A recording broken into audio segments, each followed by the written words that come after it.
أعوذ بالله السميع العليم من الشيطان الرجيم بسم الله الرحمن الرحيم السلام عليكم ورحمة الله وبركاته الحمد لله رب العالمين والصلاة والسلام على أشرف الأنبياء والمرسلين سيدنا ومولانا محمد وعلى آله وصحبه أجمعين سبحانك لا علم لنا إلا ما علمتنا إنك أنت العليم الحكيم ولا حول ولا قوة إلا بالله العلي العظيم أما بعد.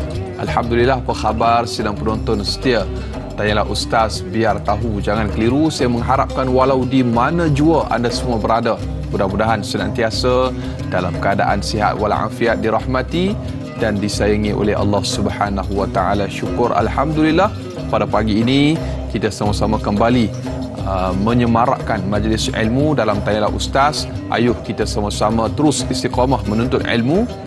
Dan pada pagi ini, pagi Jumaat penghulu segala hari, bagi edisi 24 Februari 2023 bersamaan 3 Syaban 1444 Hijri, kami bawakan kepada anda tajuk yang cukup menarik dan cukup penting untuk sama-sama kita diskusikan, iaitu si kecil dan masjid. Dan sebagaimana biasa, pagi Jumaat kita tampilkan bintang ilmuwan yang telah pun bersama-sama dengan kita di studio pada pagi ini, iaitu Al-Fadhil Ustaz Muhammad Yaakob Yusra. Assalamualaikum Ustaz. Waalaikumsalam warahmatullahi wabarakatuh. Sihat Ustaz? Sihat, alhamdulillah. Alhamdulillah. Dari Kedah ke dari sini Ustaz? Dari sini dah. Dari sini, alhamdulillah. Dan kita doakan mudah-mudahan perjalanan kita, majlis ilmu kita dalam Tanyalah Ustaz pada pagi ini Ustaz dipermudahkan oleh Allah Subhanahu wa taala. Dan mungkin ada dalam kalangan ibu-ibu, ayah-ayah bakal penghuni syurga Allah Subhanahu wa taala yang ingin mengajukan soalan dan juga kemusykilan berkaitan topik yang kita bicarakan, si kecil dan masjid. Ustaz, kita mengharapkan para penonton terus hubungi kita menerusi talian bebas tol 1-888-1677, atau paling mudah terus sahaja tinggalkan soalan anda menerusi ruangan komen di Facebook Tanyalah Ustaz TV3. Jangan lupa yang menonton di FB Live, kita minta jasa baik Ustaz untuk tekan butang kongsi, sama-sama kita share, sebarluaskan. Mudah-mudahan bermanfaat. Dan Tanyalah Ustaz juga bersiaran serentak menerusi TV3 dan TV9. Di TV9 kita lanjutkan 30 minit siaran tambahan sehingga jam 8.30 pagi. Jadi terus dia menonton sehingga ke hujung rancangan, insya-Allah. Baik, peranan dan juga institusi masjid ke arah mesra kanak-kanak Ustaz, seperti penyediaan fasiliti yang mesra kanak-kanak dan dalam usaha menggalakkan kanak-kanak ini untuk menjadi mesra masjid. Jadi Ustaz, sebagai mukadimah topik kita si kecil dan masjid, mungkin ada sesuatu yang ingin dikongsikan kepada para penonton Tanyalah Ustaz. Ustaz. Baik, bismillahirrahmanirrahim. Assalamualaikum warahmatullahi taala wabarakatuh. Alhamdulillah.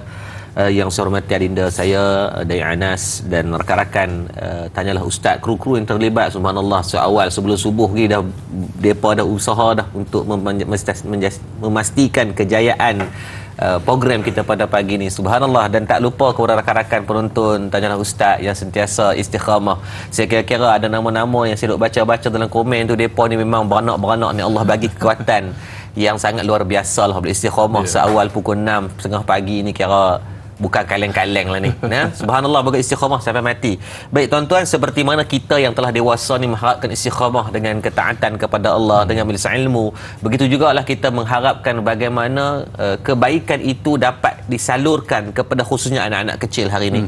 Kerana disebut oleh Sultan Muhammad Al-Fatih, di antara benda nak melihat siapakah pemimpin di zaman kamu, maka lihatlah siapa anak-anak yang ada di masjid di zaman kamu. Kalau kita tengok hari ni, kebanyakan di masjid-masjid kita yang ada ni semua yang dah nak sadaqallahul azim dah. Kan, secara adat ni sangat dekat dah dengan kematian. Kan, maka kehilangan suara-suara anak-anak muda, anak-anak kecil ini, kerana kadang-kadang bukan semua tetapi sebahagian daripada mungkin orang-orang di masjid ni yang ada perangai yang mengeksklusivitikan masjid itu. Dia eksklusifkan masjid ini macam sedang berhad. Macam dengan mokpak dia punya, membuatkan kadang-kadang hilang kemesraan masjid kepada kanak-kanak. Sedangkan baginda Nabi SAW ini sendiri dikenali sebagai seorang pemimpin yang sangat beliau ini mencintai kanak-kanak. Rasulullah SAW pernah sekali Nabi sedang bersembahyang. Nak kata Nabi sangat memuliakan anak-anak kecil ni, dengan niat Nabi kata, Nabi kata apa? Inni la adkhulus salah. Nabi kata apa? Aku masuk ke dalam satu solat dengan niat nak memanjangkan bacaan. Sebab Nabi kalau baca memang tak relax panjang dia ada satu riwayat ketika mana Abdullah ibnu Umar radhiyallahu anhu datang dia sembahyang di belakang Nabi. Nabi SAW membaca daripada rakaat yang pertama adalah suratul Baqarah. Bayang 200 ayat lebih, mau tergeliat kaki kita. Yang kita tu imam baca satu muka surat pun kita maki 2 muka surat kata imam, apa baca panjang sangat. Mak kau. Kan kadang-kadang kita ni. Tapi Rasulullah SAW baca 3 juzuk dalam solat, bukan 3 juzuk. Riwayat kata 5 juzuk sebab habis daripada suratul Baqarah Nabi ambil pula surah Al-Imran. Ui, demam kita. Kan kalau kita ni perasan sadaqallahul azim, besok keluar dekat besok keluar dekat apa ni berita seorang tu imam dijumpai dimasukkan ke dalam ICU sebab baca panjang sangat. Tapi nak abang kata Nabi membaca panjang, tapi masya-Allah dalam satu riwayat mengatakan ketika Nabi dengarnya ada suara kanak-kanak di belakang, disebut dalam riwayat Imam Bukhari, dalam Sahih Muslim juga ada riwayat ini kedudukan pada 773 hadis. Nabi kata apa? Aku terus memendekkan bacaan sebab apa? Nak meraihkan anak-anak. Riwayat kata anak tu menangis. Riwayat kata dengar suara kanak-kanak. Menunjukkan bahawa sebenarnya kesantunan Nabi ini bukan hanya kepada yang kita dengar kepada orang tua-tua, kepada musuh, kepada binatang, kepada tumbuh-tumbuhan. Kita pernah berbincang tentang bagaimana Nabi berlaku ihsan kepada unta yang sedang menangis. Nabi berlaku ihsan kepada pokok tamar yang menangis kerana tidak Nabi menaik di atas beliau untuk membaca khutbah kerana diberikan mimbar yang boleh Abu Bakar.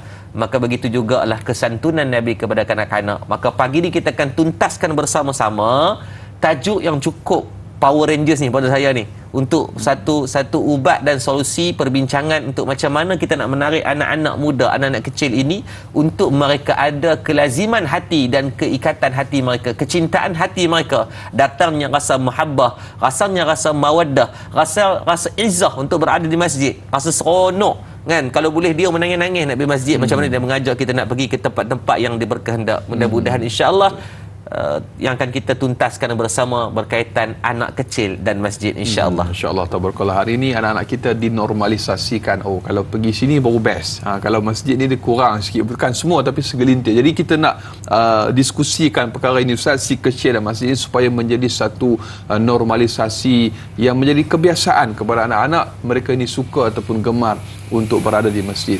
Dan Fadil Ustaz, mungkin kita boleh raikan soalan menerusi sahabat Facebook kita. Banyak soalan hari ini, Ustaz.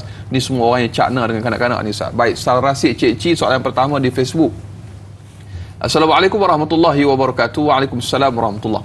Bagaimanakah cara baginda Rasulullah SAW mudah mesra dengan kanak-kanak, menyantuni dan menjadikan kanak-kanak itu akrab dan rapat dengan masjid? Mohon perkongsian Fadil Ustaz. Baik, terima kasih pada Puan Salrasid Cik. Satu soalan yang sangat baik untuk permulaan. Bagaimana Nabi SAW sendiri menyantuni kemesraannya kepada kanak-kanak dan meletakkan keakraban itu. Sebab kalau kita nak menjiwai satu-satu orang ini, maka haruslah kita menyantuni dan asa keakraban dengan dia. Sebab tu dalam psikologi, kaunselor ni dia tak boleh kasar. Alhamdulillah isteri saya terlibat dalam kaunseling.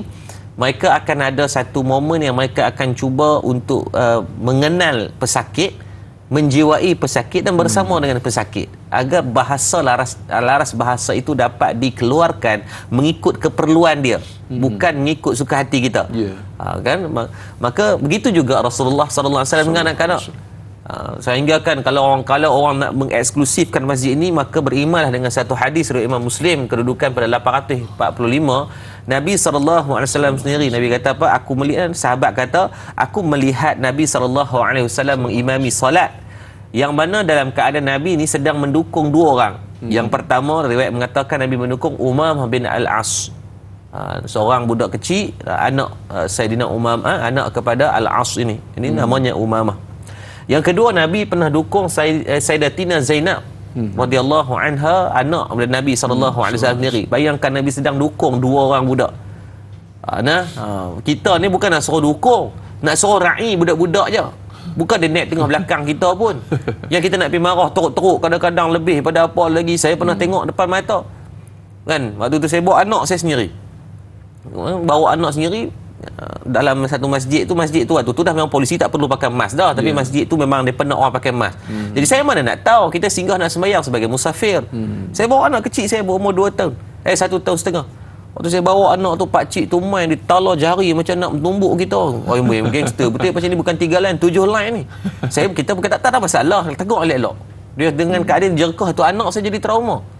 Saya pun terus rasa, tak apa cik, saya minta maaf. Saya kata saya ambil wuduk tadi. Takkan nak wuduk pakai mask pun, nak kumak celah mana kan. Masa saya tak menjawab macam ni, saya kata saya minta maaf je.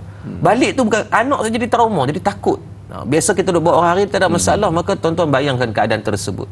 Kalau Rasulullah SAW ada pada keadaan tersebut, tuan-tuan agak-agak malu tak kita sebagai umat yang Allah pilih pi di masjid, tiba-tiba kita menghalau sebahagian orang untuk merasa trauma daripada masjid.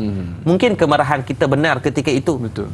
Dengan kita minta dia senyap, kita tak bagi dia berlari, kemarahan kita benar untuk kita menegur dia. Tetapi mungkin dengan asbab kemarahan kita tersebut menyelesaikan masalah sekejap ketika itu, tetapi menjauhkan mungkin selamanya mereka dengan masjid. Sebab tu hati-hati.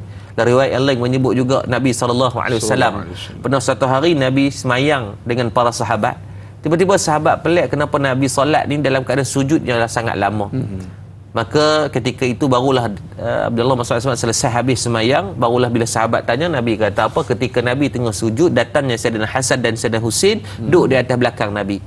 Apa yang Nabi buatlah, Nabi memanjangkan sujud tersebut kerana meraihkan mereka. Kalau kita buat apa? Terus gagah bangun berguling anak tu. Dan menunjukkan bahawasanya sangat akrabnya, besarnya Nabi SAW. Nabi tidak menidakkan hak anak-anak untuk bermain di dalam masjid. Walhal Nabi pemimpin. Kalau kita mau, tuan-tuan, zakah budak tu, siapa nak marah kita? Kita pemimpin nombor satu. Tapi tidak berlaku perbuatan tersebut, maka alangkah duka citanya kita yang sanggup memarahi kanak-kanak hanya disebabkan mereka melakukan sedikit kesalahan. Hatta para ulama mengatakan bukan kesalahan mereka pun kalau mereka berlari. Kerana itu adalah fitrah pada kejadian mereka, pada sifatnya kanak-kanak. Yang patut kita marah adalah orang tua yang dah tua-tua masih lari daripada masjid. Yang tu kena marah. Yang tu confirm kena marah kerana jauhnya mereka dengan masjid. Malulah kita kepada anak-anak muda ini. Wallahu a'lam. Yang lari daripada masjid tu kita faham, kalau yang berlari dalam masjid tu ayah budak tu, tu jadi masalah. Itu jam. Ada kena check ya kencing. Kena check lah. Insya-Allah, tabarakallah. Baik, banyak lagi akan kita kongsikan soalan yang cukup banyak yang dihantarkan kepada kita untuk topik si kecil dan masjid. Afadhil Ustaz, kita ingin berzikir sejenak, terus kita menonton Tanya Ustaz. Biar tahu jangan keliru, kembali selepas ini.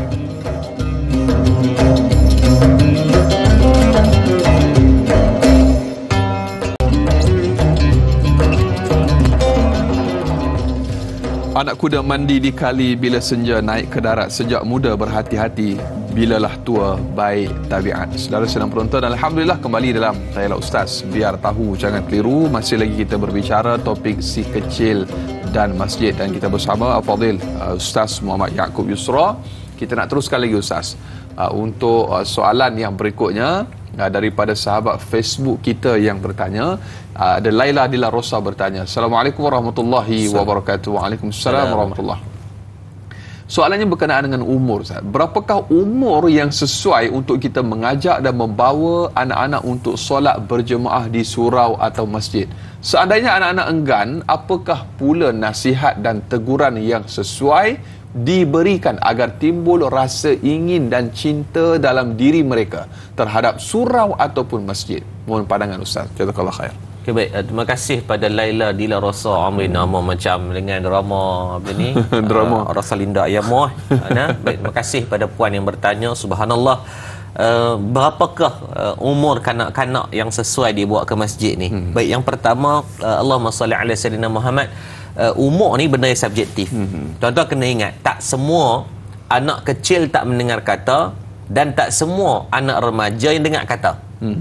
Which is back to basicnya, tuan-tuan.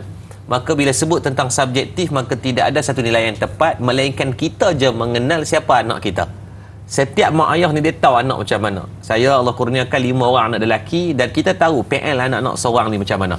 Anak sulungnya begini, anak nombor 2-nya begini, anak nombor 3-nya begini. Walaupun mesin protestik yang sama ni, mak pak yang sama, tetapi tetap dari segi identitinya, karakternya, cara pemahaman, cara percakapan, cara penerimaan, cara bebal, cara merajuk, semua ada kaedah-kaedah tertentu. Dia kutip hak mak dia sikit, dia kutip hak pak dia sikit, dia kutip kadang-kadang tok dia tak ada kena-mengena sangat pun, dia kutip habis.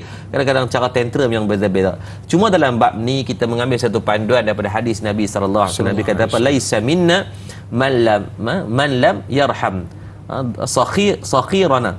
Nabi kata apa? Bukanlah daripada kalangan kami sesiapa yang tidak mengasihi kanak-kanak kecil dan tidak memuliakan golongan orang tua daripada kalangan kami. Hadis riwayat Bukhari dari kitab Adabul Mufrad kedudukan 358. Maka dalam bab ni jelas Nabi kata apa? Kena mengasihi daripada kalangan budak-budak kecil ini. Bayangkan mana mungkin kita meletakkan rasa kasih sayang kalaulah kita duk marah depa. Kalaulah semata-mata hidup kita nak tunjuk kecengian, orang dah panggil kan. Kalau orang KL panggil kebengisan, keganasan kan. Nak tunjuk kita ni misal kita tara mana sangat naik.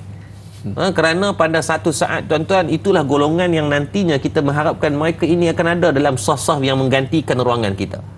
Sebab dia tidak akan ada check and balance-nya. Kalau yang di masjid itu semua tua-tua saja, tidak ada anak-anak muda. Kerana tidak akan ada pengganti nanti. Sebab tu kadang-kadang ada masjid yang sunyi sepi. Hatta ada surah-surah yang dibincangkan di majlis agama Islam negeri-negeri berkaitan, membincangkan macam mana nak menghidupkan semula, hatta ada surau yang ditutup. Saya sebut dan contohnya di Kedah sendiri ada beberapa surau yang sehingga kan ditutup, Anas. Padahal keliling tu ada orang. Tak diimarahkan. Tak diimarahkan. Kerana apa? Tidak disusun ada penggantinya. Maka sebab tu kena hati-hati. Baik, dalam bab bila sebut berbalik kepada soalan Laila Dila Rosa tadi, berapakah umur kanak-kanak yang sesuai? Maka yang menjawab ni bukan saya ikut surah, Imam Malik menulis dalam kitab dia, kitab Al-Mudawwanah, jilid yang pertama, muka surat 195. Imam Malik sebut apa? Tuan-tuan pegang kalab ini dengan baik. Al-Imam menyebut apa? Sekiranya kanak-kanak itu tidak mengganggu orang lain, maka tidak mengapa. Maksudnya kalau anak kita umur setahun setengah, dia dah boleh berjalan, hatta kalau dia merangkak sekalipun tidak mengganggu orang lain, tak mengganggu orang lain, dan kita pun dah cek agar dia ni dalam pampers dia tu dah clear. Buatlah clearance dulu. Betul. Kan ini dah punya lah lak punya penyegan sehari tukar sekali. Kan sampai melecet pungkok betul-betul. Sampai kan habis merah kulit-kulit dia. Maka sebelum nak pergi tu kita sendiri kena prevent benda-benda begitu. Benda yang tak nampak selepas tu di luar daripada kawalan. Yang kita boleh usahakan terlebih dahulu. Kata Imam Malik apa? Kalau budak itu tidak, kanak-kanak itu tidak mengganggu, maka tidak mengapa untuk kena bawa. Tetapi jika sebaliknya, maka tidak perlulah kita bawa dia ke masjid. Maksudnya kita tahu anak kita ni memang tak relax punya perangai. Kan kalau bawa pergi sampai ada satu kes di satu masjid ni, dia berkata ustaz tu imam sampai trauma. Kan dia tengah duduk semayang, ada budak-budak dia berlari ikut sah, dia lari-lari tu sambil dia lari dia pergi tarik kain tu imam. Oi tuan-tuan, kita duk bayang tu demam rasa. Dia sambil duk lari-lari, budak-budak sambil lari tu tangan dia buka macam tu sikit, macam Naruto duk berlari tu kan. Dia dalam duk lari tu tangan sangkut kena kain tu imam. Oi kalau kita jadi tu imam berbosa melompat, kan? Maka kalau keadaan itu sampai peringkat mengganggu gugat, maka kata Imam Malik tak perlu kamu bawa. Simple je. Kita tahu anak kita tahu mana. Test. Kalau kita ada 2-3 orang anak, jangan pergi berondoh bawa semua tu. Tak boleh kawal kita. Cuba bawa seorang dulu. Tengok ni macam mana. Ini macam mana. Dan kalau yang masih lagi mungkin enggan, contohnya anak yang hyperaktif contohnya. Saya macam anak nombor 2 saya ni memang dia agak hyper sikit. Jadi macam mana orang yang macam ni biasanya kita kena nego dengan dia, cakap dengan elok-elok. Orang hyper ni pun dia boleh cakap, kita duduk dengan dia. Orang hyper ni kalau nampak dia nak ni, peluk dia. Nampak nak aggro sikit, peluk dia. Dia akan bertenang sendiri. Tu Allah jadikan pada diri kanak-kanak yang agak hyper ni. Bila kita duduk dengan dia, faham bahasa dia dulu. Dia nak apa? Dia nak kata balik nanti nak sekian. Okey tak apa, dengar cakap mama dulu, dengar cakap balik dulu. You make this, you get this. Kan, what you give, you get more. Abang ada. Dia buat sebab sistem reward and punishment. Tak tahu saya try sendiri pada anak. Sebab anak saya 5 orang lelaki. Demam kita kalau bawa pergi masjid semua. Tapi Alhamdulillah bila kita komunikasi dengan mereka, tak perlu tegas. Saya dengan anak-anak bukannya pakai tali pinggang ke, jack tengah belakang ke, apa ke. Tak pernah buat. Tak ada. Cakap elok.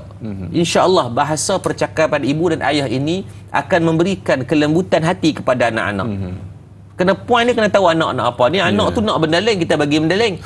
Kan anak tu dia ada dia punya keinginan dia. Betul. Kan kadang-kadang simple je dia nak ayat apa. Saya pun pelik anak saya nombor 2 tu kadang-kadang dia pergi kedai dia suka minum macam ayak mak dia. Suka minum ayak radik. Kalau kadang kita pening kita umur 5 tahun kita tak boleh straight dia ni kopi-kopi ni tu tak elok kan dari segi gula dan sebagainya. Kadang-kadang dia ubah ayak lain. Kan dia nak benda tu walaupun tu kita buat simple seminggu sekali boleh minum. Dia kata okey, kenapa jaga sembahyang. Betul. Sembahyang ni tuan-tuan lebih khusyuk pada tu imam kadang-kadang. Sebab apa? Berhajat kepada sebab tu tuan-tuan bila sebut umur subjektif. Betul. Cuma yang Nabi ajak berapa? Ajarkan anakmu solat ketika umur 7 tahun. Paksa dia solat. Kalau duk buat jenis ketegak, balok liat juga ni. Balok liat.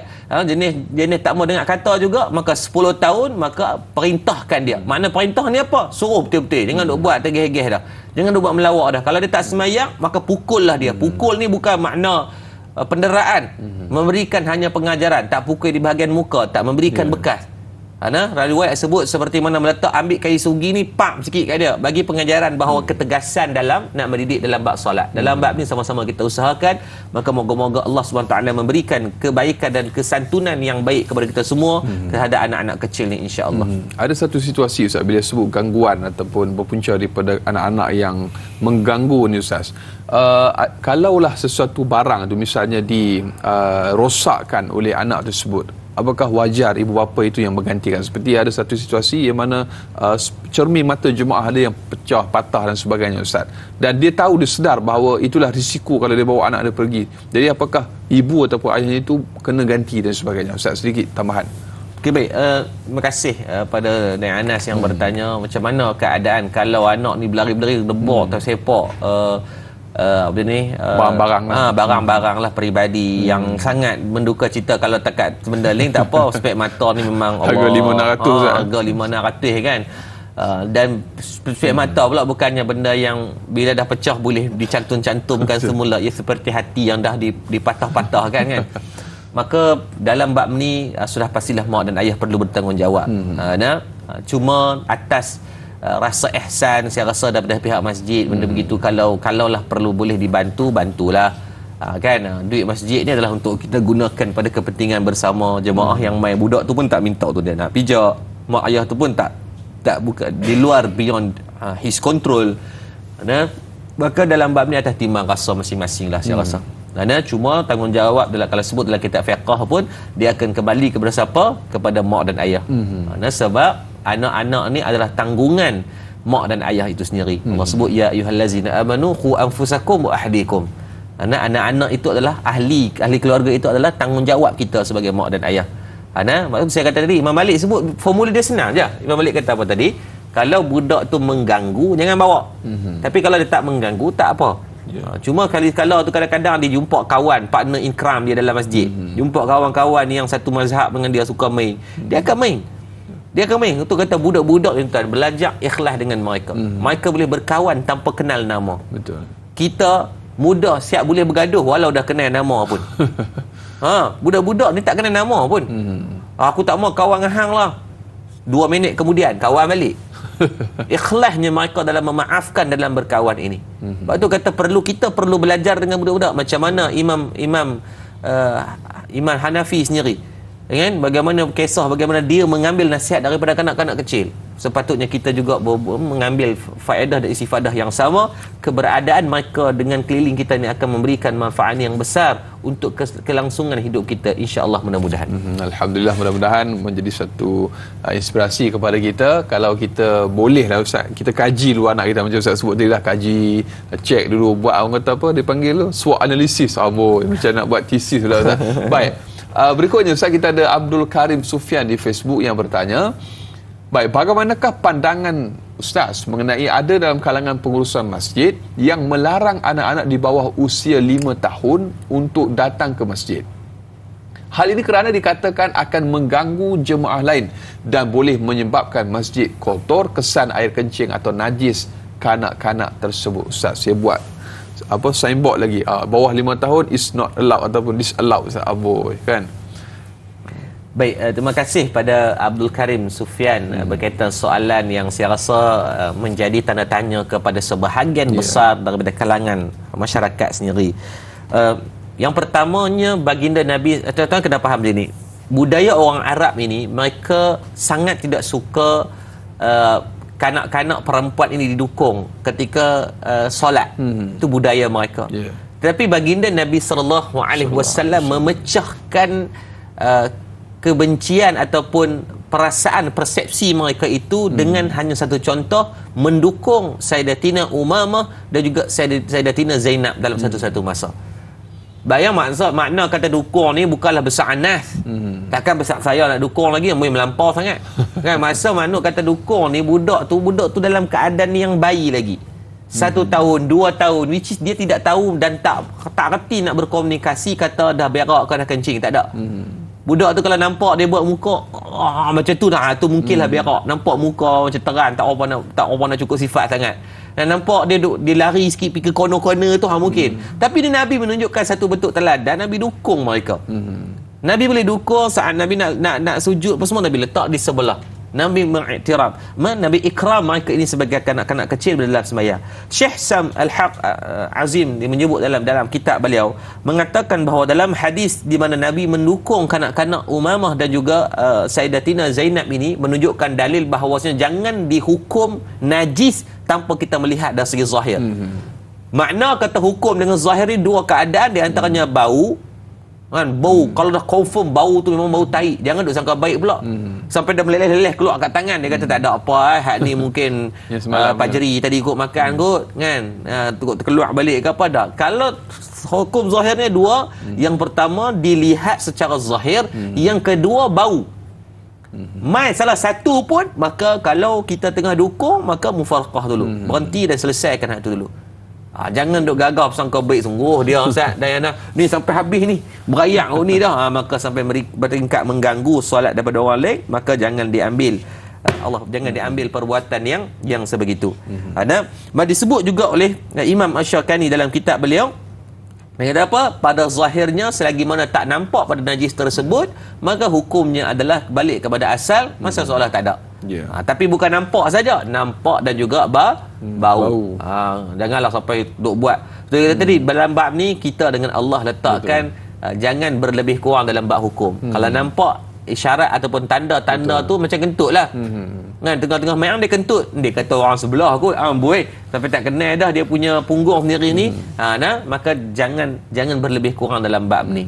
Kerana kalau yang batal tetap dikira batal. Tidak dihalalkan dengan bersangka baik. Wallahu a'lam. Allahu akbar. Mudah-mudahan terjawab soalan sahabat kita yang bertanya. Banyak lagi akan kita raikan dan juga kongsikan untuk topik si kecil dan masjid. Saudara sedang penonton, kita berzikir sebentar, terus dia menonton Tayar Ustaz, biar tahu, jangan keliru. Sallallahu ala Muhammad, sallallahu alaihi wasallam, sallallahu ala Muhammad, sallallahu alaihi wasallam. Ya Nabi salam alaika, Ya Rasul salam alaika, Ya Habib salam alaika, salawatullah alaika.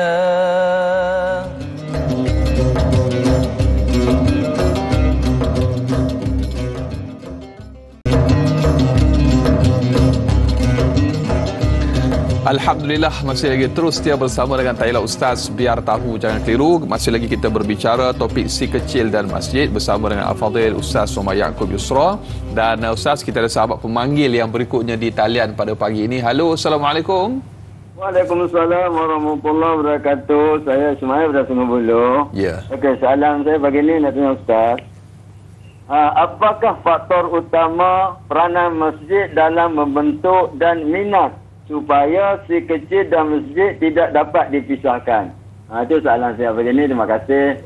Assalamualaikum warahmatullahi wabarakatuh. Baik, sama-sama. Waalaikumsalam warahmatullahi wabarakatuh. Terima kasih Cik Ismail Mak Isa. Satu soalan yang saya kira cukup penting untuk kita diskusikan Ustaz, faktor dan juga peranan masjid Ustaz. Okey, baik. Terima kasih kepada Tuan Ismail di atas soalan yang saya rasa memberikan manfaat kepada semua orang yang menonton, termasuk saya yang bercakap. Baik, nanti tuan-tuan cuba search, ada satu masjid di Indonesia yang dikategorikan one of the best masjid in the world lah.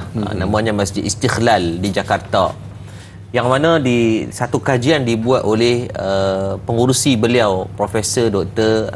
Nasruddin tak silap, Masya Allah, dia menulis tentang apa 25 fungsi masjid di zaman Nabi SAW. Kadang-kadang kita mungkin terlepas pandang. Saya mengharapkan golongan-golongan cendekiawan yang mungkin ada anak-anak yang masih semangat, minta mereka kaji tentang bagaimana Nabi SAW menghidupkan masjid di zaman Nabi. Kerana kalau kita tengok di Masjid Nabawi itu sendiri, pada peringkat kanak-kanak ini ramai gila daripada kalangan kanak-kanak yang menghidupkan diri, mengimarahkan diri mereka kepada masjid. Ini pada kegilaan yang baik kepada agama. Bukan semua gila itu gila. Kerana gila kepada kecintaan kepada Rasulullah, cinta kepada agama, pada ibadat, pada pengajian, itu satu benda yang baik apabila disusun secara rasionalnya. Siapa dia? Di antaranya Sayyidina Anas bin Malik. Siapa lagi anak muda? Abdullah bin Umar. Siapa lagi daripada kalangan anak muda? Sayyidina Muaz, Sayyidina Muawith. Ini di antara tokoh-tokoh daripada kalangan anak-anak muda yang mereka inilah membanjiri dan memenuhi Masjid Nabawi ketika zaman itu. Walhal kalau kita tengok, tak nampak pun kok ada benda-benda yang luar biasa, melainkan yang pertama, fungsi masjid adalah memberikan kesantunan yang baik kepada anak-anak kecil. Contohnya kalau kita tengok antara masjid-masjid yang pernah buat di Malaysia dan memberikan impak yang baik, saya melihat contohnya masjid di Pulau Pinang, ada satu masjid namanya Masjid Pajak Song. Maka menyediakan di Pelakor pada satu masjid yang mereka buat setiap pagi adanya sedekah subuh ataupun duit belanja sekolah kepada anak-anak yang datang, yang berpakaian sekolah, sebelum pergi sekolah tu singgah sembahyang subuh. Apa yang baiknya adalah mereka subhanallah tabarakallah menjadi buah mulut budak-budak ni. Saya pernah buat klinik bola sepak dalam kalangan budak-budak sekolah rendah. Pukul 6 pagi mereka kena ada di Padang, 6.30 kita sembahyang jemaah di Padang. Apa yang berlaku adalah mereka dalam sangat power adalah mulut ke mulut punya marketing. Dia bercerita kawan sekolah, "Hantau dah pagi tadi kan aku pergi masjid dapat RM5." Besok berguling-guling kawan lain nak main juga. Free marketing tak? Ada satu budak tu sampai mak dia kata, "Ustaz, saya pening kepala." Dia kata, sebab apa? Pukul 6 pagi anak nak kayuh gerek nak tahu apa dia panggil, basikal kan. Anak dia nak kayuh basikal ni pagi-pagi seronok. Dia kata kami sesati takut anak kena colek. Dia duduk UK ni AU4. Kata Ustaz keramat, dia kata susah hati lah saya kalau kau takut anak hilang ke apa, nak pergi sampai 5 km. So apa yang berlaku adalah mak ayah terpaksa bangun pagi buat gerak pukul 6 pagi hantar anak pergi masjid. Dia kata Ustaz dah kami pergi hantar anak ke masjid, takkan kami tak semayang? Nampak uduh sangat. Mayang juga. Dia kata mula-mula terpaksa, tapi lama kelamaan subhanallah menjadikan perkara itu memberi faedah kepada diri dia dan keluarga. Apa yang mereka buat adalah suami isteri bangun, hantar anak, tunggu anak habis dari klinik bola sepak, baru dia balik. Dia kata secara tak langsung anak memberikan tarbiyah kepada kami. Sebab tu fungsi masjid jangan kita kecilkan. Duit masjid jangan hanya simpan untuk dibangga-banggakan pada penghujung tahun AGM nak cerita kata kita himpun duit banyak. Tak, banggalah bila mana duit walaupun kosong tetapi jemaahnya penuh dengan pengisian dan kebaikan. Biar anak muda kalau tanya seronok nak pergi masjid, dia terus fikir, terus jawab tanpa fikir. Seronok ni budak kena fikir, seronok ke tak tahu, palur tu garang. Dia kena fikir ada something wrong somewhere. Cuba buat bancian. Tahu-tahu budak-budak ikhlas, dia takkan tipu punya. Kalau benda tu best, dia akan jawab best. Kalau tak best, biasanya dia akan delay sekejap. Ataupun dia takkan jawab. Kerana dia nak jaga hati kita mungkin. Betul. Maka tuan-tuan, do something, manfaatkan agar fungsi masjid ini dapat ada keakraban itu. Akan ada rasa mereka seronok untuk hadir. Kenapa? Pakcik-pakcik baik dengan kami. Nak makan, pakcik-pakcik suap kat kami. Pakcik-pakcik bubuh kat kami. Ni buka puasa orang tua-tua kata apa? Ni, budak-budak apa tak puasa pergi makan asing. Siapa yang ajak bahasa tu? Betul. Siapa yang tak puasa pergi makan asing? Budak-budak akan rasa hilang seni keakraban masjid. Tapi kita, walaupun kita tahu dia tak puasa, baik budak-budak kecil masuk beratok di sah pertama, orang tua-tua pergi duduk dulu Ustaz, kita raih anak-anak kecil ini. Masya Allah, mereka akan rasa keseronokan. Ni dak kita awal dah asing dah. Sah kat depan tu tok tu Afrika Selatan tu kena pakai teropong baru nampak sah-sah kanak-kanak. Macam mana mereka nak seronok Dengar suara jauh. Bukan kata salah mengasingkan sah, tapi jangan langsung sampai hujung petala langit, petala bumi yang kita letak di antara. Kalau kita tahu dah masjid kita takat 2 sah, letak di sah yang ketiga. Ni dok Allah, kadang-kadang susah hati kita tengok apalah apa tak jauh sangat. Lepas tu dia marah ustaz tu, budak-budak bising duk berlari. Dah hampir tak dia tu, dia punya 2 km dengan soft dewasa. Betul. Dia tahu orang tua-tua tak nampak ke dia. Tunggu apa lagi? Lah dia pun. Maka sebab tu letakkan fungsi yang sebenar adalah kedekatan hatinya dengan mereka, insya-Allah. Insya-Allah. Baik Ustaz, berikutnya kita ada sahabat pemanggil di talian yang menanti. Halo, Assalamualaikum. Waalaikumsalam warahmatullahi wabarakatuh, Dai. Ya, silakan. Assalamualaikum Ustaz. Salam warahmatullahi ya Kak. Saya nak tanya Ustaz, bagaimana nak jadi masjid, mesra masjid buat kanak-kanak dan OKU. Baik. Itu je soalan saya. Terima kasih. Assalamualaikum. Sama-sama. Waalaikumsalam warahmatullahi wabarakatuh. Terima kasih Puan Robizan Abu Bakar yang saya kira mewakili suara-suara OKU yang sangat mesra dengan masjid. Cuma itulah kadang-kadang nak cari tempat yang mesra OKU ni satu benda yang agak sukar juga terkadang disebabkan kekangan keuangan dan sebagainya, terutama kanak-kanak dalam kalangan OKU ni Ustaz. Perlu disantuni mereka ni Ustaz. Baik, yang pertama Islam tidak mengajarkan kita untuk memisahkan di antara siapa pun golongan tersebut. Sama ada orang tua, orang muda, orang tak apa nak muda sangat, hatta kepada orang bukan kelainan orang upaya, mereka adalah orang yang Allah menyimpan keupayaan itu simpan di akhirat. Mereka kurang boleh berjalan di dunia, maka mereka akan senang berjalan di akhirat. Mereka kurang melihat di dunia, maka akan banyak penglihatannya di akhirat kelak dengan kebaikan, insya-Allah, mudah-mudahan. Maka tuan-tuan rahmati Allah Subhanahu wa taala, tanggungjawab kepada semua orang yang diberikan mas'ul ataupun tanggungjawab menguruskan masjid, maka harus menilai dengan 360 darjah pandangan. Jangan memandang daripada sudut kita, pandanglah dari sudut yang lebih besar. Sebab tu dalam nak buat masjid, adab dia apa? Kena merujuk kepada ikhtisas. Siapa dia ikhtisas? Ahli-ahli. Adanya arkitek, adanya CNS ataupun disebutkan engineer civil and structure, adanya MNE, mechanical and electrical, adanya surveyor, adanya planner, adanya segala mak nenek benda ni. Bukan nak harga pelik-pelik dah. Baru saya pun faham bila kita buat masjid, baru kita tahu masya-Allah banyaknya konsultan yang terlibat. Dan bila dalam mesyuarat, baru kita faham kenapa kewujudan mereka kena ada. Kerana mereka memandang daripada kepakaran dan adat ilmu masing-masing. Libat urus itu. Libat urus. Saya sampai masuk dalam mesyuarat, oh subhanallah, hebat. Betul. Sekecil-kecil benda pun mereka akan menilai. Mereka akan pandang daripada 50 tahun ke depan apa yang akan berlaku kepada masjid dan sebagainya. Kadang-kadang kita rasa masya-Allah, bersyukur kita dapat menumpang ilmu daripada mereka ini. Kepakaran mereka. Ya. Dan memang dari segi polisi yang dikeluarkan daripada majlis sendiri untuk mendapatkan kelulusan adalah masjid itu mesti mempunyai fasiliti untuk orang-orang kelainan upaya ini. Ini dah bukan pilihan, ni compulsory. Tapi kalau masjid tu tak ada, maksudnya apa? Memang mereka buat ikut teradap ya. Tidak melibatkan kepakaran-kepakaran ini. Tuan-tuan, belajar menghormati adab ataupun kepakaran orang. Kalau kita pergi hospital, cuba tengok macam mana doktor. Walaupun dia doktor ni, dia pun nak sebelum nak jadi doktor, dia dah masuk 5 tahun pembelajaran, 6 tahun pembelajaran itu, dia belajar secara basicnya semua dia belajar.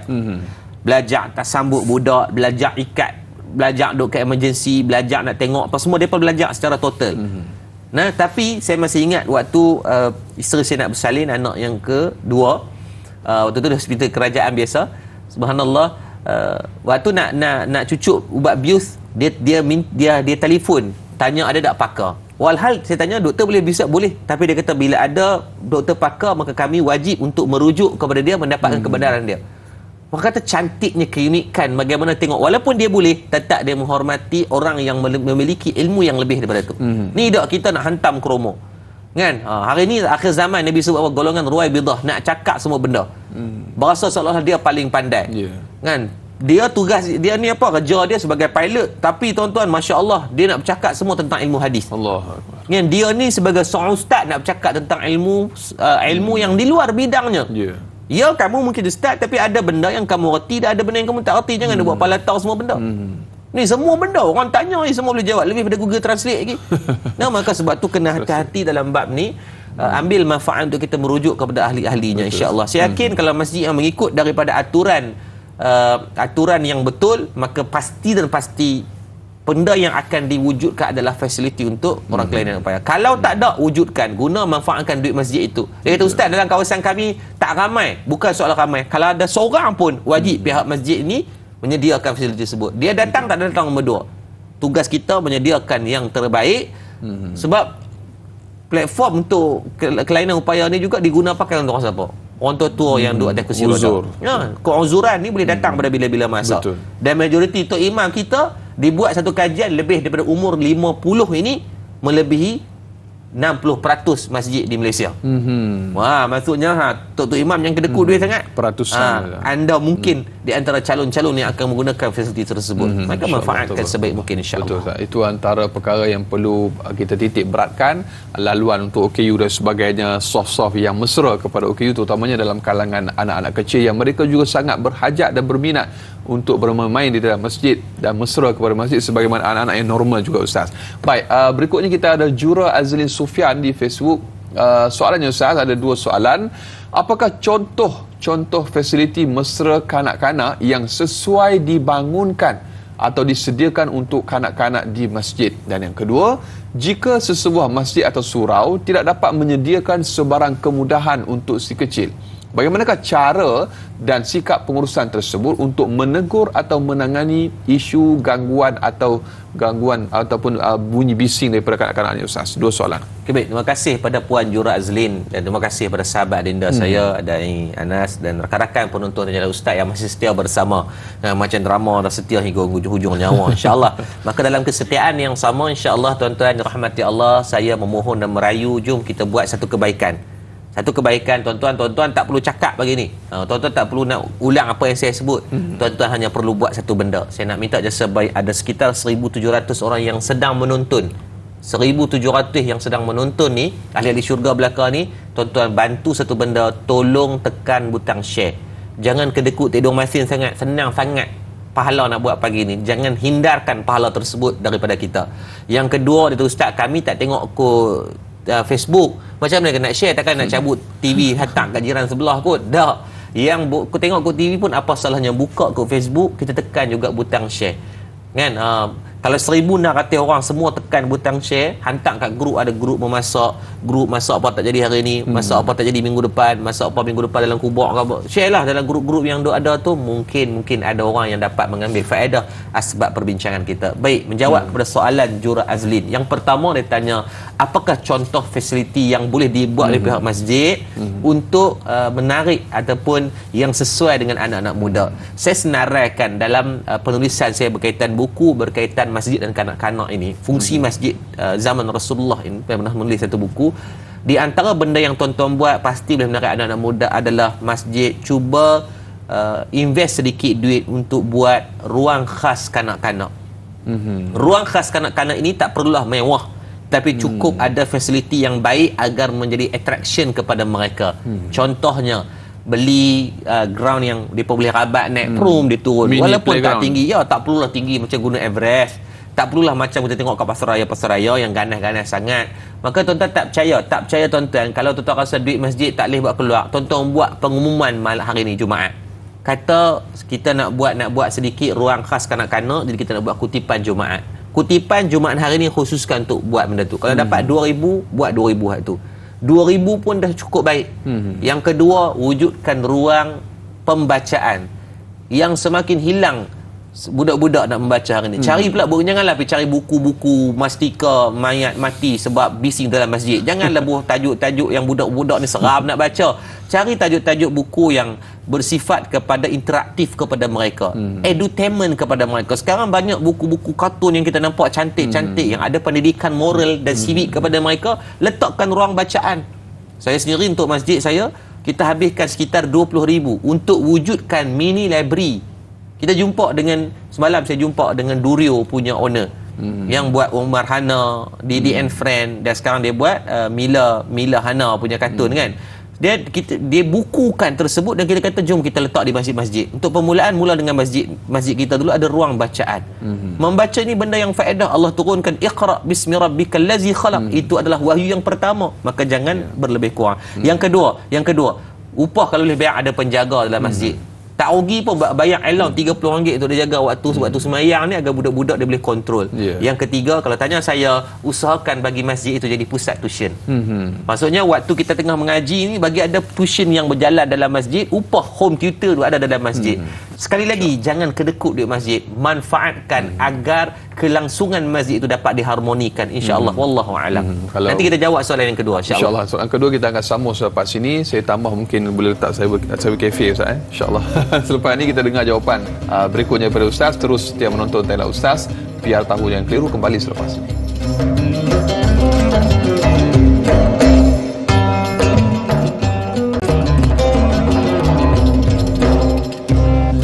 Alhamdulillah, masih lagi terus setia bersama dengan Tanyalah Ustaz, biar tahu jangan keliru, dengan topik si kecil dan masjid. Kita masih lagi bersama Ustaz Yaakob Yusra. Dan Ustaz, bila kita sebut tentang si kecil dan masjid ni Ustaz, dalam menyantuni yang tua dan muda Ustaz, si kecil juga perlu untuk disantuni dan disayangi, kerana apabila mereka besar kelak, mereka lah yang akan meneruskan syiar dan perjuangan Islam. Dan mungkin bagi Madat sendiri Ustaz, yang cukup sinonim dengan golongan belia dan remaja ni, pastinya melihat anak-anak kecil ni sebagai satu amanah untuk melahirkan generasi sahabat masjid. Bagaimanakah Madat bakal menjadikan masjid sebagai taman ibadah untuk anak-anak Ustaz? Okay, baik. Yang pertama, macam saya sebutkan sebelum tadi, soalan daripada Jura Azlin adalah kita wujudkan ruang khas untuk kanak-kanak. Dan kita habis spend pun dengan agak besar. Alhamdulillah kita ada sponsor yang sponsor untuk ruang kanak-kanak tu khas, ada sponsor yang habiskan sekitar 200,000. Jadi kita pun manfaatkan duit yang dia bagi 200,000 itu untuk kita bina satu bentuk playground. Macam mana kita main kat pasar raya, hak guling-guling, kita sanggup bayar 30 ke 40 ringgit itu, kita wujudkan di dalam masjid. Kalau kita tengok dalam gambar itu, itulah sedang kita buat sekarang. Masjid dah siap. Sekarang adalah pemasangan untuk interior designer, untuk pemasangan ruang kanak-kanak di dalam masjid. Dan kita dah merujuk beberapa guru-guru yang terlibat, tuan-tuan guru yang terlibat. Maka dia kata apa, memang masjid itulah ruang untuk kanak-kanak. Cuma di zaman modernisasi ini, kita perlu mengikut dengan apa yang kanak-kanak ini suka. Sebab tu kalau tengok ruang kanak-kanak tu pun sangat tak relax lah. Untuk kita membayangkan macam mana budak-budak tu menangis nak pergi ke masjid sebab nak semayang. Macam cerita tadi lah, mak ayah ni mula-mula terpaksa lah, muka mai tu garang macam nak makan orang. Tapi lama kelamaan, mudah-mudahan dengan ibadah tu mendidik kita tu jadi lebih baik. Yang pertama. Yang kedua, kita wujudkan juga museum metaverse untuk pengajian sirah Nabi SAW. Kalau kita tanya, 80% daripada kanak-kanak di sekolah tidak minat subjek sejarah. Kenapa? Kerana cara penceritaan itu membosankan mereka. Semalam subjek sejarah SPM Ustaz. Ramai orang macam susah tak boleh blur. Tak boleh macam makan kismis pun tak boleh sambung sesi otak. Tapi bila saya bawa anak-anak saya pergi tengok cerita-cerita kartun kanak-kanak sekarang, apa yang terkejutnya adalah dalam masa 1 jam tu mereka boleh memahami konsep keseluruhan cerita. Kenapa? Mereka minat dengan visual yang dilihat. Maka sebab tu saya kata tadi semalam perbincangan kita untuk kita wujudkan terus kartun khas berkaitan sirah Nabi SAW yang dapat divisualkan dalam bentuk penceritaan, dan dia pakai Oculus tu dia nampak perang tersebut. Itu lebih baik. Maka itu yang kita sedang usahakan. Dan di dalam masjid dalam bulan Ramadan kita akan ada sekitar 5 orang guru yang akan bertugas untuk buat kelas tuition. Maksudnya ibu ayah tengah sembahyang tarawih, tengah duduk ni, anak-anak yang tak larat nak sembahyang tarawih, dia akan naik dalam bilik pusat tuition untuk dia buat kerja sekolah dia. The moment dia habis kerja sekolah, maka cikgu tu akan bagi pemarkahan untuk dia dapat cabutan bertuah ataupun pemilihan peserta yang terbaik yang memberikan komitmen. Kita buat win-win, reward and punishment. Siapa yang dapat nuah, kita sediakan 20 basikal untuk anak-anak. Lepas tu saya kata tadi, masjid yang kedekut, invest sedikit untuk pembangunan sasiah anak-anak kita. Jadi fungsi masjid itu kita dapat ketengahkan, mudah-mudahan memberikan kebaikan, manfaat yang bersamalah khusus kepada anak-anak kecil. Kita ada juga penjaga khas untuk duduk di bahagian agar tak nak bagi budak-budak ini terus berlari. Yang anak-anak atas daripada 10 tahun kita akan sarankan berada dalam saf bersama dengan mak dan ayah. Itu yang kita sediakan, insya-Allah. Dan Ustaz, bagi yang menonton Tanyalah Ustaz pada hari ini Ustaz, di pagi Jumaat yang penuh dengan keberkatan ni, pagi yang kita dianjurkan banyak bersedekah Ustaz. Jadi bagaimanakah para penonton ni boleh merebut peluang untuk menjadi sebahagian daripada keluarga besar Madat dalam menjayakan misi ni Ustaz? Okey, baik. Yang pertamanya, alhamdulillah, untuk makluman tuan-tuan, masjid kita dah berada pada fasa 95% kesiapan. Cuma tinggal 10 to 5% untuk kita siapkan bahagian dalam masjid saja. Interior designer pun dah start masuk minggu lepas. Kita ada baki sekitar 26 hari sebelum menjelang Ramadan. Ini fasa yang paling crucial lah. Tuan-tuan makluman, dalam mana-mana pembinaan, benda yang paling makan modal adalah pada fasa finishing. Jadi yang ni jugalah kekangan yang sedang pihak Madat lalui. Kita ada sekitar 1.6 juta yang perlu kita selesaikan dalam tempoh dalam 1 bulan ni. Saya tak mampu berseorangan tuan-tuan. Sembanglah tak mana pun tak mampu. Tapi saya yakin dengan keberadaan tuan-tuan rakan-rakan penonton. Tanyalah ustaz pagi ini, kita hanya memerlukan sekitar dalam 16,000 penyumbang yang menyumbang RM100. Kalau kita ambil kempen yang sedang berjalan oleh pihak Madat, 1,000 kempen wakaf bermak ayah itu, kita hanya perlukan 1,600 orang. Hak menonton ni dah lebih dah. Terlebih-lebih duit daripada bank nanti. Kita ambillah manfaat bersama insya-Allah. Pada yang menyumbang ni berkat bulan Syaban dah ni. Kan bulan yang Nabi akan menggandakan segala bentuk ibadah. Dia kata di antara ibadah yang paling Nabi suka buat adalah banyak bersedekah. Tuan-tuan, duit tak masuk dalam poket saya, terus kepada akaun, dapat manfaat kita bersama. InsyaAllah akan diberikan sekitar 58 ibu secara percuma, termasuk ibu yang sangat mahal tentang masjid zaman Rasulullah, dan juga ibu berkaitan cara memantau anak-anak melalui aplikasi. Itu dah ada dah satu buku yang kita tulis tahun lepas. Macam mana nak kawal handphone anak-anak. Kita duduk kat pejabat, kita boleh tahu info anak-anak buka apa, macam nak kontrol dan sebagainya. Tuan tengok buku-buku ni ada 58 biji tuan. Tu tak susun habis dalam gambar tu. Kalau terkeluar kat TV tuan-tuan. Berguling-guling baca pun tak habis tuan, sebab banyak sangat ni. Ambillah faedah sebaik mungkin. Ni aplikasi pemantau ibu bapa ni, tuan-tuan tengok dalam tu, kita dah kaji dah. Kalau tuan-tuan pakai Android ada caranya, kalau tuan-tuan pakai handphone apa pun dah, kita dah kaji semua. Ambil manfaat, kita boleh kontrol dengan cara yang paling baik. Kita guna sistem reward and punishment agar berlaku. Jadi jom buat sumbangan. Agar ada juga QR Pay. Tuan-tuan yang susah-susah nak ni, tuan-tuan scan je lah. Jangan scam sudah. Ambil manfaat itu untuk kita menyumbang. Tuan-tuan, jom kita buat sama-sama. Saya dengan rendah hati mengharapkan kita bantu untuk mempersiapkan masjid yang berbaki 26-27 hari ini. Kami tak mampu berseorangan, tapi kita mampu buat sama-sama. Atau paling common, paling cik ayam, bantu saya share. Sebarkan seluasnya agar diberikan kebaikan, manfaat kepada grup-grup WhatsApp yang ada, grup-grup Telegram yang ada, agar kebaikan itu boleh diolah secara bersama insya-Allah. Ingat, 1.6 juta ringgit sahaja. Tuan-tuan, kalau kita tak bagi, Allah akan lembutkan hati orang lain. Yang ruginya adalah kita. Saya pun seronok jadi dulu cakap. Letih setiap minggu ulang alik ni, tapi seronok jadi terubat bila kita melihat ada proses progres yang hampir siap. Bukan sembang saja, bukan sembang kari, tapi dah nak jadi dah pun insya-Allah. Insya-Allah, tabarakallah. Jadi untuk progres dan sebagainya boleh rujuk kepada website ataupun kepada Facebook Madat yang telah pun sertakan bukti-bukti ataupun kata apa, pembangunan yang telah pun hampir 95% dan mudah-mudahan ramai lagi yang akan menyumbang di pagi Jumaat yang penuh dengan keberkatan ini, membantu pembangunan dan juga menjayakan misi dalam kita merencanakan misi untuk si kecil ni menjadi orang yang mesra masjid. Masya-Allah, tabarakallah. Mudah-mudahan Allah Taala permudahkan segala urusan Madat dan diberikan kekuatan oleh Allah Subhanahu wa taala. Baik, untuk topik si kecil dan masjid Ustaz, banyak lagi akan kita raikan dan kita kongsikan selepas ini. Kita akan tamat di TV3, kita akan sambung lanjutan 30 minit siaran tambahan di TV9. Terus dia menonton. Tanyalah Ustaz, biar tahu, jangan keliru.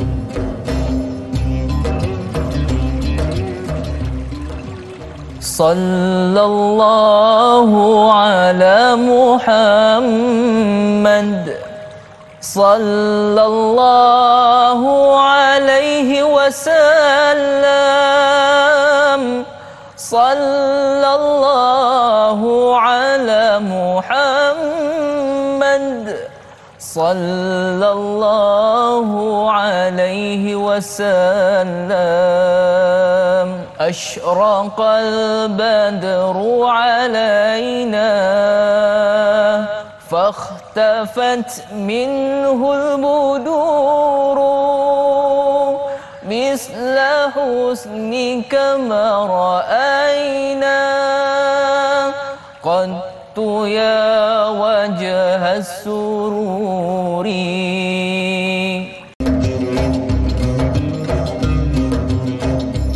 Alhamdulillah, masih lagi terus setia bersama dengan Tanyalah Ustaz, biar tahu, jangan keliru. Lanjutan 30 minit siaran tambahan di TV9. Ibu-ibu, ayah-ayah bakal penghuni syurga Allah Subhanahu wa taala. Hari ini hari Jumaat, penghulu segala hari. Ayuh sama-sama kita terus memperbanyakkan selawat dan salam ke atas junjungan mulia kita, baginda Nabi Muhammad sallallahu alaihi wasallam. Allahumma salli ala sayyidina Muhammad wa ala ali sayyidina Muhammad. Mudah-mudahan kita semua layak mendapat syafaat baginda sallallahu alaihi wasallam. Amin Allahumma amin. Alhamdulillah, di pagi Jumaat ini, pagi 3 Syaban, kita masih lagi bersama dengan Al-Fadhil Ustaz Muhammad Yaakob Yusra untuk kita sama-sama mendiskusikan dengan topik si kecil dan masjid. Dan kita ada soalan berikutnya Ustaz. Soalan tadi yang kita tak sempat untuk jawab, soalan yang kedua daripada sahabat Facebook kita Jura Azrin yang bertanya, jika sesebuah masjid atau surau tidak dapat menyediakan sebarang kemudahan untuk si kecil, bagaimanakah cara dan sikap pengurusan tersebut untuk menegur atau menangani isu gangguan bising dan sebagainya Ustaz? Okay, baik, memang tidak dapat dinafikan memang perangai budak-budak ini mereka sangat mudah untuk masuk telinga kanan keluar telinga kiri. Itu biasa. Sebab tu dalam Al-Quran sendiri Allah mendidik kita ini dengan berulang kali pesanan. Allah pesan bab sabar ya 91 kali. Kan Allah pesan bab semayang berpuluh-puluh kali. Allah pesan bab zakat berpuluh-puluh kali. Allah berpesan segala bentuk benda ni berulang-ulang kali menunjukkan bahawa itulah manusia. Maka seperti mana Allah berpesan berkali-kali kepada kita dengan penuh kesabaran, kenapa tidak kita buat benda yang sama? Marah macam mana pun kalau budak tak dengar, maka letakkan ada hikmah di situ. Pasti dan pasti Allah nak mendidik kita juga jawatan kuasa ni. Tak payah nak tunjuk hemoy kita, tak payah nak tunjuk gangster kita, tak payah nak tunjuklah eksklusifnya masjid itu adalah hak untuk kita semata-mata. Sebab macam saya kata tadi, kalau budak-budak bising itu biasa, kerana fitrah mereka memang suka bising. Sebab tu saya sangat anjurkan, kalau saya jadi imam untuk masjid, saya akan saya akan minta apa, mana anak-anak kecil datang masuk di antara saf-saf yang belakang. Masuk belakang tu, belakang tengah dah duduk saf yang pertama, saf kedua. Kalau saf ketiga tu, saya akan minta masukkan dalam saf yang kedua ataupun ketiga. Tuan-tuan cuba buat. Yang ni demi Allah setakat saya buat di masjid-masjid yang saya dijemput, saya buat memang berbeza terus dari segi kesannya. Maksudnya macam ni, saya bawa anak saya, maka anak saya akan duduk di sebelah saya, tapi jangan saya duduk di saf yang kedua ketiga lah. Menghormati yang depan tu, bagi yang main sama-sama rawai tu, bagi yang utama dulu. Kita bawa mereka duduk, menyelatkan mereka di antara saf-saf dewasa. Mereka akan sangat behave. Kalau mereka semayang sama-sama, kalau tuan-tuan asingkan mereka dengan kelompok mereka saja kanak-kanak, itu yang dia akan main. Budak-budak ni kreatif. Dia tengah Allahu Akbar, dia akan main, dia tolak kawan dia, dia pijak kaki kawan dia. Dia akan ada banyak penuh dengan fungsi. Dia akan baik semayang siapa paling laju. Tok imam tak ada rukuk, dia rukuk dah. Kira dia menang lah. So dia akan kreatif permainan itu. Sampai interaktif permainan itu dalam solat pun. Tapi kalau dia semayang orang dewasa, dia takkan buat. Takkan dia nak pijak kaki kawan sebelah. Tengok kawan kaki ses 10, dia kaki ses 3. Demam dia kalau pijak. Maka benda itu akan mendidik dia secara tak langsung. Cuba buat. Yang ni juga dianjurkan oleh Mufti Wilayah Persekutuan pada 6 Jun 2016, menulis satu artikel berkaitan macam mana nak mendidik anak-anak untuk mereka ini ada kebaikan dalam sembahyang di masjid adalah dengan menyelatkan mereka di antara saf-saf kita. Kalau bawa anak yang agak kecil, ambil line paling hujung.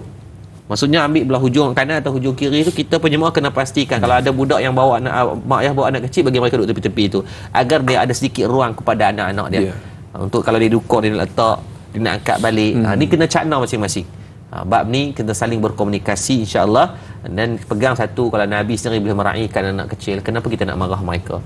Patutnya kita menyokong dan mendokong dan mengasihi mereka sebaik mungkin agar mereka ada keinginan untuk terus akrab dan terikat hatinya dengan masjid, insya-Allah. Insya-Allah, tabarakallah. Dan dari satu sudut lagi Ustaz, galakkan macam contohnya kita dah nak masuk Ramadan ni Ustaz. Kadang-kadang ada setengah masjid mereka bagi laluan ataupun ruang kepada budak-budak ni yang jadi selawat, sallallahu alaihi Nabi Muhammad, Allahumma sallallahu alaihi kan. Jadi nak bagi ruang itu Ustaz. Kadang-kadang ada masjid yang tak buka ruang itu. Jadi mungkin sebagai galakan kepada yang menonton hari ni Ustaz.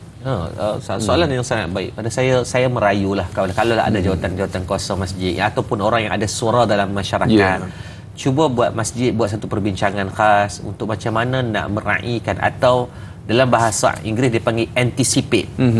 Kalau bahasa Melayu dia panggil apa? keterlibatan anak-anak ini dalam masjid. Masa jawatan kuasa tu janganlah bagi depa jaga jadi tu imam. Bagi depa jadi jawatan kuasa masjid pula, bukan. Buat satu jawatan kuasa khas untuk menyelenggarakan kanak-kanak ini. Contoh saya kata tadi, untuk mereka malam-malam tarawih, kalau di Malaysia ni menjadi kebiasaan adalah kita akan di antara rakaat demi rakaat itu akan ada selawat. Selawat itu nak bagi ada gap untuk tomat ninah tu kan. Kalau dia duduk senyap, bagi rehat sekejap, takkan nak baca novel kancil ligan kan Arnab go kan. Jadi para ulama di sini menyusun untuk ada selawat. Nak kata bid'ah tu terpulanglah. Pada saya kita mengambil kalau mazhab Syafi'i itu membenarkan, maka kita buat kan. Dan kita bukan baca benda yang pelik-pelik, baca selawat ke atas Nabi. Maka kenapa tak kita buat? Kita buat bagi anak-anak kecil ini mengisi. Dia pun semangat. Kalau saya pernah tengok, saya terkejut, saya jadi imam waktu tu. Dia punya fadlan min Allah wa ni'mah wa maghfiratan wa rahmah. Kita kali belakang tengok, masya-Allah, tapi seronok. Jemaah yang ni rasa seronok. Naik bulu roma. Kita kata yang ni baru betul. Ini bagi umur 80. Fadlan min Allah wa mati. Ya Allah, macam baca talqin orang nak mati dah. Maka cuba tahun ni, tapi kita buatlah, jangan dah tak ada pemantauan. Maksudnya seminggu sebelum Ramadan tu kita panggil anak-anak kecil yang nak jadi orang yang tukar selawat ni. Kita test dulu sebutannya macam mana. Jadi nak lantunannya macam mana. Kita kawal lah dia. Dan dia pun seronok. Malam ni gilak dia, esok gilak kawan dia pula. Saya rasa itu benda yang baik. Yang kedua, boleh buat bagi mereka azan.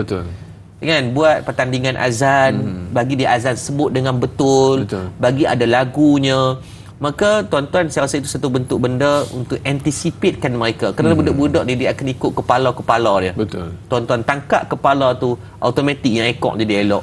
Ini dengan tuan-tuan dengan ekor tuan-tuan katok, dengan kepala pun tuan-tuan pergi marah, maka tuan-tuan kepala ekor tak ada. Yang ada tuan-tuan saja nanti dekat masjid. Lepas tu marah mana budak-budak taman. So anticipate is the point, is the key untuk kamu nak hidupkan.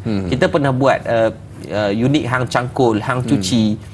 Yang seronoknya, kita bagi yang kepala tu budak-budak muda, yang ekor pun budak-budak muda. Pernah berlaku waktu fasa Covid, tuan-tuan. Tim hang cangkul uruskan hampir 10 jenazah dalam masa sehari. Lembek kita tengok mereka. Saya pergi urus 2-3 jenazah pun rasa demam dah balik. Mereka boleh urus 10 orang. Kenapa mereka boleh macam tu? Sebab mereka buat sama-sama mereka. Dia enjoy dengan apa yang dia buat. Maka dia tak ada rasa penat sangat. Kita buat terasa tekanan, bagi mereka enjoy dengan flow yang ada dalam masjid. Keterlibatan mereka itu, contohnya waktu nak berbuka, suruh mereka susun pinggan, susun kurma, benda-benda yang biasa-biasa. Tuan-tuan akan tengok bagaimana penglibatan mereka sangat luar biasa yang tak mampu kita bayangkan. Saya tidak menjanjikan, tapi saya merayu bagi ruang dan peluang ini kepada mereka. Tuan-tuan kena faham, jangan pandang mereka selama-lamanya sebagai anak kecil. Pandang mereka sebagai seorang pemimpin yang akan memimpin negara ini. Kalau tidak melibatkan mereka sekarang, bila lagi, tuan-tuan?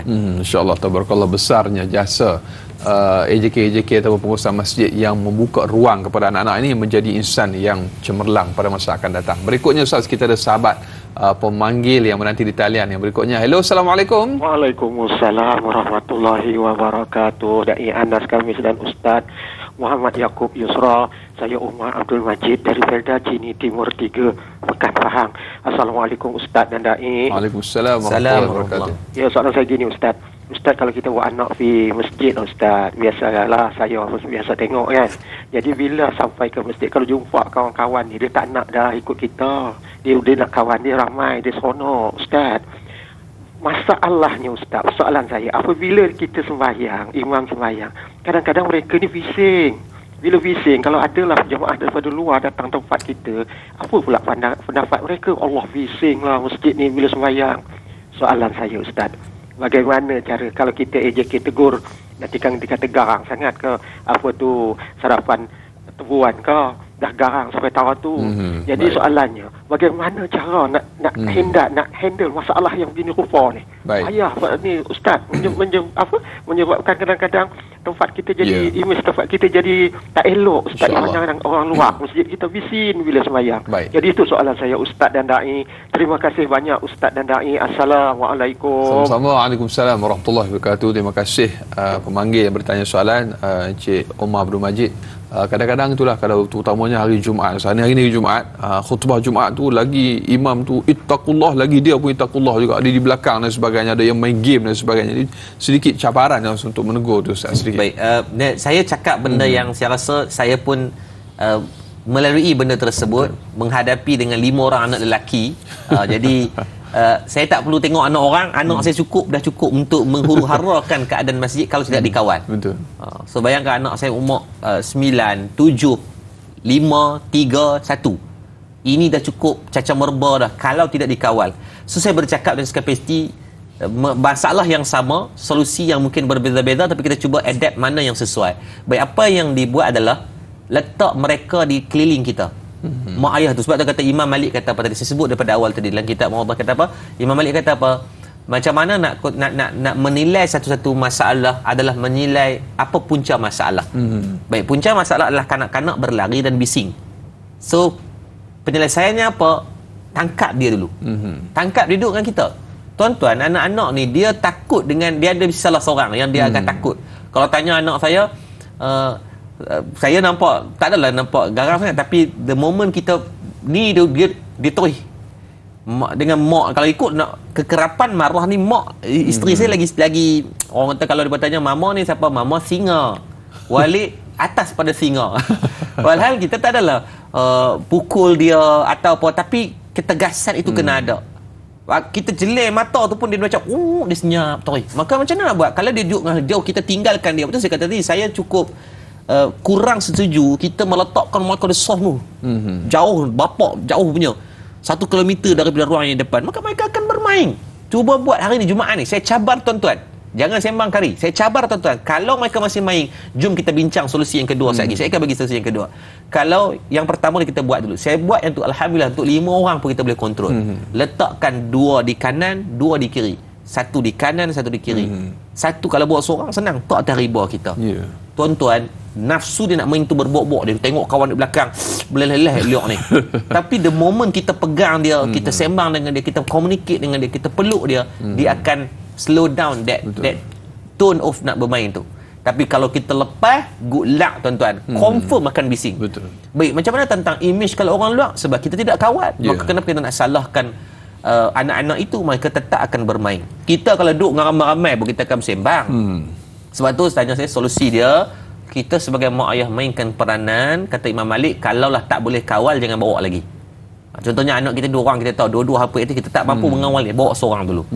Dan kita communicate dengan dia. Kata abang, kalau abang buat perangai macam ni, malam ni tak boleh tengok TV tau, besok tak boleh main game tau, lusa tak boleh sekian-sekian tau. Mesti kena ada sesuatu yang membuatkan dia rasa okay, I have to behave this time, because any bad ataupun benda yang tidak baik yang aku buat, there is must consequences, mesti ada tanggungan dan kesan dia perlu bertanggungjawab.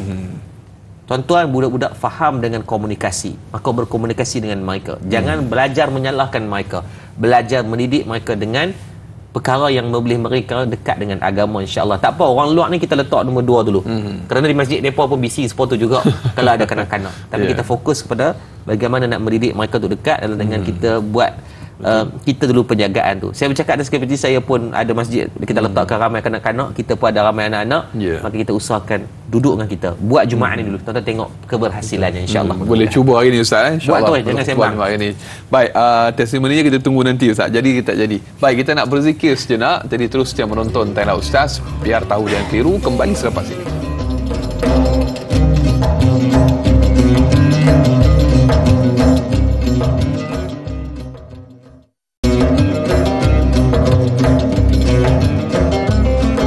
Alhamdulillah, sehingga ke hujung rancangan masih lagi terus dia bersama dengan Tayalah Ustaz, biar tahu jangan keliru. Tuan-tuan dan puan-puan, para penonton bakal penghuni syurga Allah Subhanahu wa taala. Allahumma salli ala sayyidina Muhammad wa ala ali sayyidina Muhammad. Ayo kita terus memperbanyakkan selawat ke atas junjungan mulia kita baginda Nabi Muhammad sallallahu alaihi wasallam di pagi Jumaat yang penuh dengan keberkatan ini. Maka kita mengambil ruang dan kesempatan ini, kita sama-sama amalkan, perbanyakkan amal sunnah Nabi sallallahu alaihi wasallam, perbanyakkan sedekah, dan juga kita melakukan perkara-perkara yang boleh mendatangkan kebaikan kepada kita. Khususnya kita nak galakkan si kecil dan juga anak-anak remaja belia kita ini untuk mereka mesra dengan masjid, insya-Allah. Baik, kita masih lagi bersama dengan Al-Fadhil Ustaz Muhammad Yaakob Yusra. Kita ada soalan yang berikutnya Ustaz. Di Facebook kita ada Mas Niza. Ustaz, apakah tips atau panduan yang boleh diikuti oleh ibu bapa yang ingin membawa anak kecil ke masjid? Yang kedua, bagaimanakah bagi ibu bapa yang membawa kanak-kanak ke masjid tetapi anaknya tidak solat bersama, hanya sekadar melihat jemaah solat? Adakah itu juga dikira sebagai satu didikan yang baik, Ustaz? Okay, baik. Terima kasih pada soalan Puan Mas Niza dan adinda saya dari Anas. Subhanallah, soalan yang sangat baik. Berkaitan yang pertama, apakah tip yang boleh diikuti?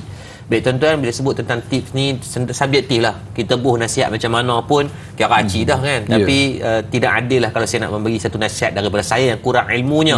Maka saya memetik satu penulisan ditulis oleh Dr. Zulkifli Al-Bakri, mantan Menteri Agama kita. Dan penulisan ini dibuat ketika beliau menjawab jawatan mufti, yang ditulis pada tahun 2016 pada 10 Jun. Tuan-tuan boleh cari carian dalam Bayan Dinas pada tarikh. Tuan-tuan tulis je tajuk Masjid dan Kanak-kanak, Mufti Wilayah Persekutuan. Ada 4 syur yang dibuat atau tip yang dianjurkan untuk kanak-kanak dan masjid ini. Tuan-tuan kita ambil sebagai panduan, saya pun ambil sebagai panduan, tuan-tuan pun sebagai panduan. Sebab kalau saya ikut Isra, tip mungkin terlalu common yang Allah ni tip ni kami reti buat. Itulah saya dah buat pun. Cuma kita ambil tip daripada tuan guru kita yang jauh lebih utama dan beliau rujuk daripada banyak kitab-kitab dalam mazhab Syafi'i. Yang pertama, Mufti Wilayah sebut apa yang pertama, jika kanak-kanak teramat kecil dan susah untuk dijaga, maka aulanya adalah tidak dibawa. Maksudnya kanak-kanak tu tak boleh dijaga dan memang dia kecil sangat. Bila kecil sangat ni memang kita tahu dah dia tak dapat apa yang dia nak, dia akan menangis. Bahasa dia hanya menangis saja. Dia tak erti buat benda lain dah. Maka kalau yang macam tu pendapat disebut oleh Mufti Wilayah adalah seeloknya jangan dibawa. Yang kedua, syur beliau, jika kanak-kanak itu tidak mengganggu, maksud anak ni yang dah boleh dikawal dan tak ganggu orang. Macam situasi tadi yang Tuan Omar kita tanya, anak tu situasi macam jenis berlari. Kita kawal kat kita, kat pantang baru duk nak khusyuk, pejam mata nak tarik bismillah, celik je mata, hilang dah. Maka kalaulah anak itu yang tidak yang tak ni kisah situasi kalau tak mengganggu oleh kedua ibu bapa dan keadaan sekelilingnya, maka boleh diletakkan di sebelah ibu bapa. Maksudnya kalau anak tu boleh dikawal, saya kata tadi, untuk kita letakkan dia di sebelah kiri dan kanan kita, ambil. Dan Mufti Wilayah kata apa? Seeloknya ambil ruang yang paling tepi yang saya sebut awal tadi. Ambil hujung kanan, hujung kiri. Jemaah lain pun kena faham lah. Kalau nampak ada anak-anak kecil ni, kita minta maknya dia bawa dia duduk yang dalam hujung. Sebab apa dalam hujung? Kalau anak tu rakaat kedua dia rasa tak boleh belah, dia lari keluar. Maka tak adalah mengganggu putusnya saf. Sebab yang duduk tu adalah bahagian yang paling tepi. Maka kalau tengah jadi lopong. Itu anjuran dia. Yang ketiga, jika kanak-kanak mampu berdikari, maka ketika itu barulah diletakkan mereka dalam saf mereka sendiri. Keadaannya sama. Sebolehnya janganlah sampai saf mereka jauh sangat. Maksudnya kita tahu adat masjid kita ni, kebiasaan waktu biasanya mungkin 3 saf, maka letakkan mereka pada saf yang keempat. Kalau betul nak asingkan pun jangan dipisahkan jauh, kerana kalau jauh confirm dia akan terus bermain dengan rasa bebas, gaya kuak lentang, kuak guling-guling, kuak kupu-kupu dia akan buat. Tapi letakkan mereka, kita tahu adat masjid kita, dia takkan mencari, kalau orang main satu baih pun dia akan tambah satu saf ya. Tak apa kalau dia boleh ke tidak mereka bergabung sama kanak-kanak, tak ada masalah. Hatta dibahaskan dalam mazhab kita Syafi'i, mazhab Syafi'i, para ulama membahaskan, di antara Imam Ibn Hajar Asqalani mengatakan apa?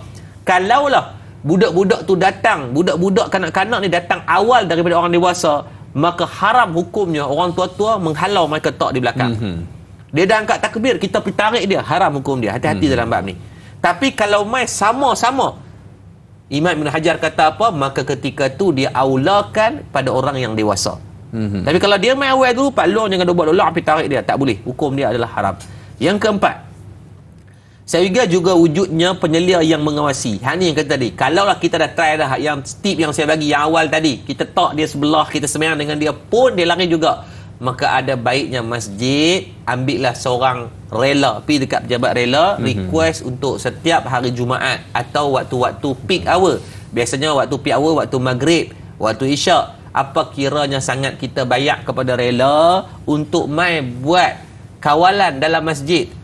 Kan, orang sembahyang tak apa, mereka korban sekejap untuk mengawal, bukan marah. Mengawal ni apa? Maklum kat mereka dengan cara baik, jangan marah budak-budak ni. Kalau dia berlari, bagi tahu kat dia tak mau lari, semayang. Kalau dia tak mau semayang pun biar duduk. Itu adalah terlebih baik. Maka ada 4 tip yang disyorkan oleh Jabatan Mufti Wilayah Persekutuan. Saya rasa baik untuk kita ambil sebagai pedoman. Baik, saya menjawab soalan yang kedua. Macam mana pula pada mak pak yang bawa anak-anak ke masjid, tapi anak dia tak semayang, Dia tengok je. Dia tengok je. Maka itu juga dikira sebagai dakwah mengambil perbuatan Nabi SAW. Cuba saya ada lewat hadis yang saya baca dari Bukhari tadi. Nabi semayang, Sayyidatina Umamah binti Al-As dan juga Sayyidatina Zainab, anaknya Nabi SAW, Nabi dukung. Nabi tak paksa mereka sembahyang. Baik, dia tu ustaz dah nama pun baby, takkan nak boleh sembahyang. Itu yang pertama.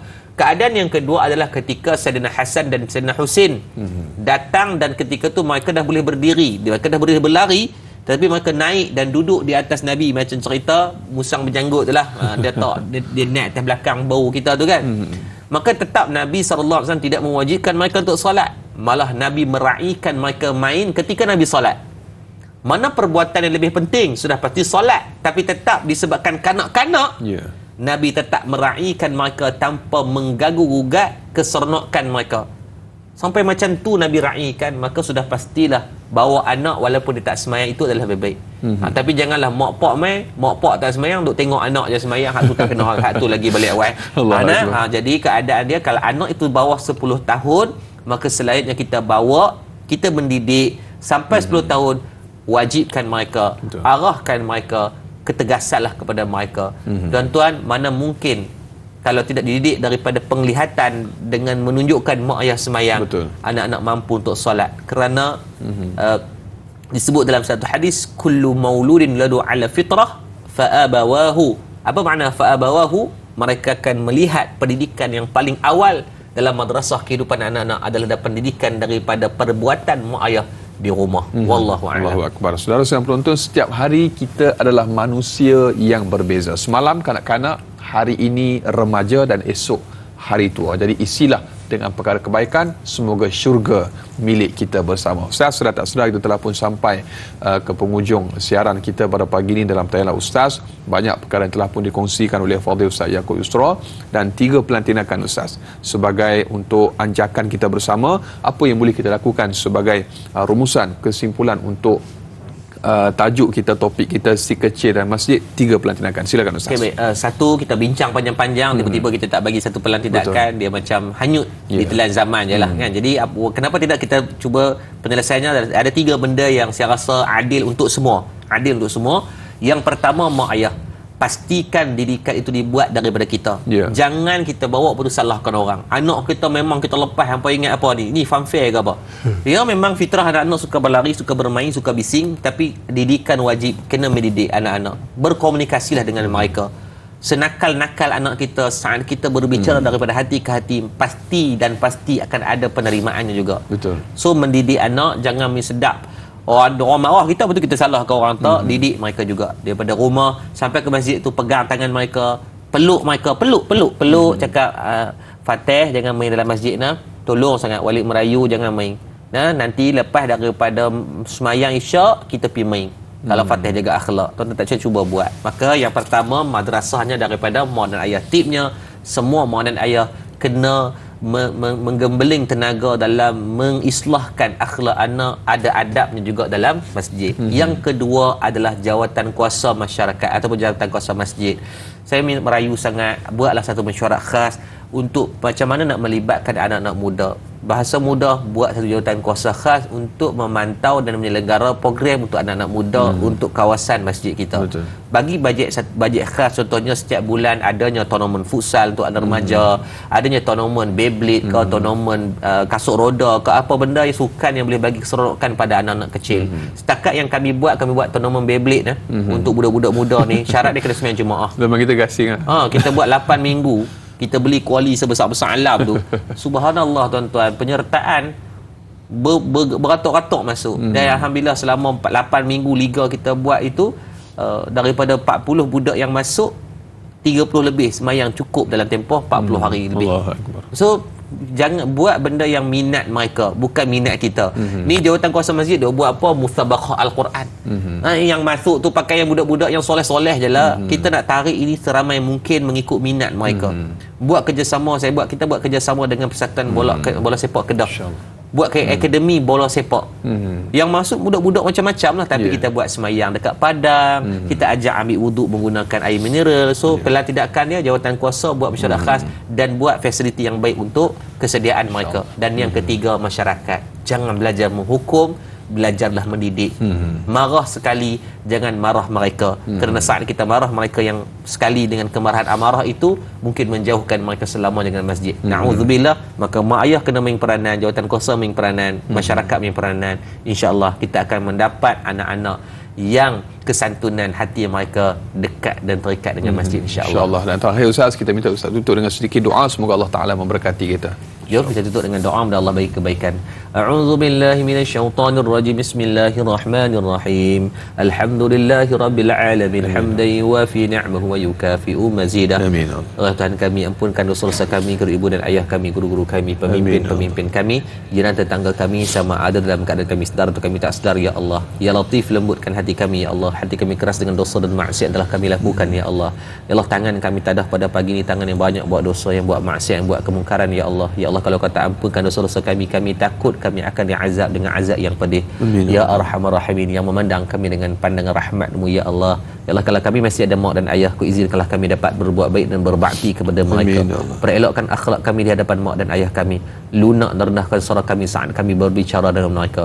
Ada perkataan yang haram yang pernah kami lakukan kepada mereka, izinkan suara kami mohon kemaafan. Kami takut kau akan mengembalikan anak derhaka kepada kami, ya Allah. Kalau mereka telah meninggal dunia, permudahkan urusan mereka di sana. Lapangkan kubur mereka, hiasilah kubur mereka sebagai taman-taman syurga-Mu, ya Allah. Ya Allah, sesibuk manapun kami, sebesar manapun pangkat kami, janganlah dijauhkan kami daripada mendoakan kepada mak ayah kami. Ya Allah, pada kami yang sakit, sembuhkan penyakit kami. Pada kami yang jahil, kurniakan fahaman ilmu kami. Pada kami yang masih makan harta haram, riba, syubhah, ampunkan semua dosa kami. Ya Allah, Kau jadikan masjid kami pada tahun ini dapat kami imarahkan bukan hanya kepada orang dewasa dan tua, ya Allah, tetapi anak-anak muda dan anak-anak kecil, ya Allah. Ikatlah hati mereka, ya Allah. Santunin hati mereka, ya Allah. Ikatlah kedua golongan di antara tua dan muda dan kanak-kanak ini, ya Allah, di dalam satu di atas kalimah la ilallah Muhammad Rasulullah, ya Allah. Ya Allah, janganlah ada kemarahan dan amarah yang tidak baik sama kami, ya Allah. Rabbana atina fid dunya hasanah fil akhirati hasanah wa qina azabannar. Dan temukan kami dengan kebaikan, wa balighna Ramadan, agar kami masuk dalam Ramadan dan mengambil faedah sebenarnya. Wa sallallahu alaihi Muhammad walhamdulillahi rabbil alamin. Taqabbalallahu minkum minna wa minkum. Taqabbal ya karim. Alhamdulillah, sekali lagi terima kasih kepada Fadil Ustaz Yaakob Yusra. Esok para penonton kita akan kembali bersama dengan Da'i Fahmi selaku moderator dan juga panel Ustaz Ahmad Syukri Yusof untuk topik akhlak bahana mengadu domba. Ayuh sama-sama kita tangguh majlis kita, program kita dengan lafaz yang mulia. Sekian, wabillahi taufiq hidayah. Assalamualaikum warahmatullahi wabarakatuh. Tangguh dengan kafaratul majlis dan suratul Asr.